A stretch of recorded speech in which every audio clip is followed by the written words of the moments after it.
La course navette en N. Alors, il y a beaucoup de courses navettes ou de slalom qui vont se faire avec des lettres. Simplement, il va falloir dessiner un N. Ok. Donc, je vais vous montrer.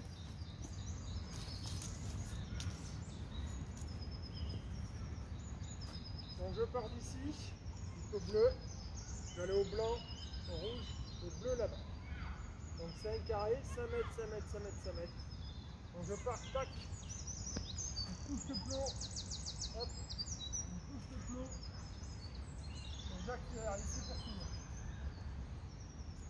Voilà, j'ai fait mon N. Donc je me suis fait un repère, moi, mémotechnique. Ça aidera peut-être après pour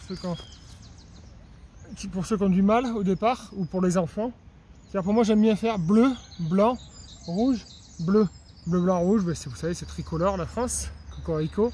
Donc du coup, il y a ce repère-là, bleu, blanc, rouge. On sait vers quel pot il faut aller à chaque fois.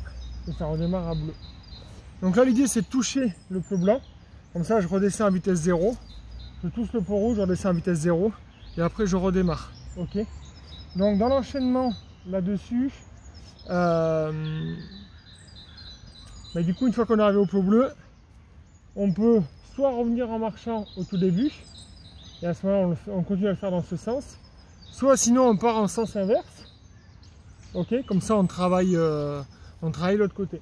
Voilà, c'est la possibilité qu'on peut faire. Ok. Ensuite, donc, il va y avoir deux possibilités avec ce type de jeu. Comme beaucoup sur la course navette, c'est soit on a un temps donné, et à ce moment-là, il faut faire le plus grand nombre de répétitions possible.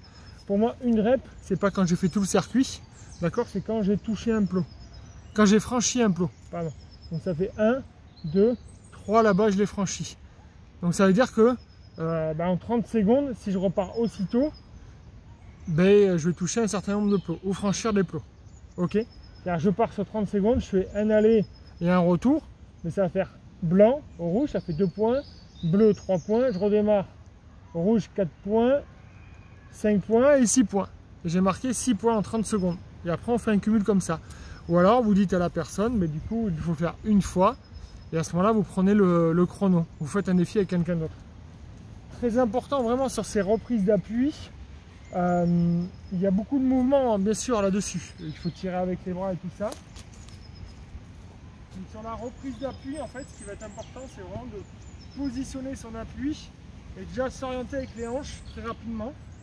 Donc vous savez, comme dans les sports de combat, ici je suis là. Et hop, très rapidement, je viens de basculer. Ok. Et là, tac. Et là, je redémarre. Tac. Je redémarre. Dès que j'arrive, en fait, je m'oriente. Ok, ça va être là la petite astuce. Et on essaye d'être avec ce qu'on appelle le bol du pied.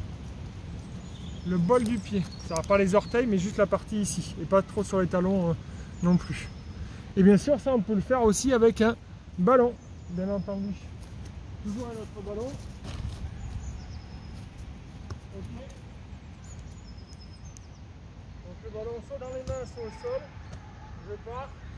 Hop. Et j'arrive que là, je marque. Là, je marque. Et là, je marque. Et donc après, je peux redémarrer.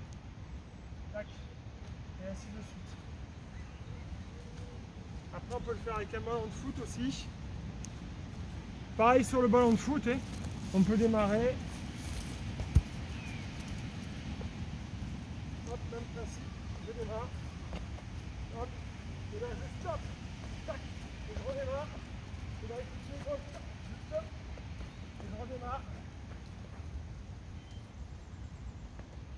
Ce qui est important, je pense, sur le foot, c'est hop, l'arrêt du ballon. Très important.